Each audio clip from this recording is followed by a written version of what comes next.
afternoon. It's a very good afternoon, because at long last, I can announce a ceasefire and a hostage deal has been reached between Israel and Hamas. For more than 15 months of conflict that began with Hezbollah's brutal massacre on October the 7th, more than 15 months of terror for the hostages, their families, the Israeli people, more than 15 months of suffering by the innocent people of Gaza.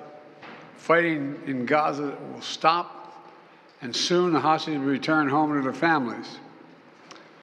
The elements of this deal were what I laid out in detail this past May, which was embraced by countries around the world and endorsed overwhelmingly by the UN Security Council.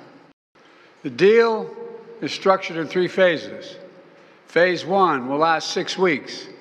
It includes a full and complete ceasefire, withdrawal of Israeli forces from all the populated areas of Gaza, and the release of a number of hostages held by Hamas, including women and elderly and the wounded.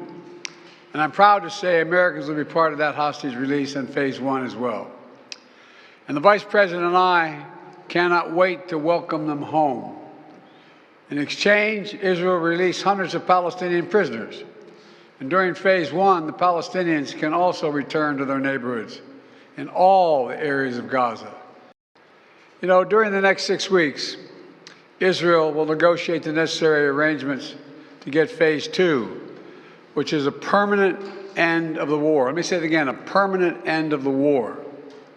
There are a number of details to negotiate to move from Phase 1 to Phase 2, but the plan says if negotiations take longer than 6 weeks, the ceasefire will continue as long as the negotiations continue. Then Hezbollah, another of Hamas's strongest backers, was significantly weakened on the battlefield, and its leadership was destroyed.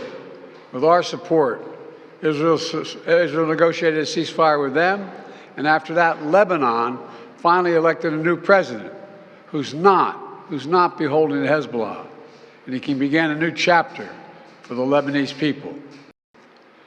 I'd also note this deal was developed and negotiated under my administration, but its terms will be implemented, for the most part, by the next administration. In these past few days, we've been speaking as one team. This has been a time of real turmoil in the Middle East. But as I prepare to leave office, our friends are strong, our enemies are weak, and there's genuine opportunities for a new future.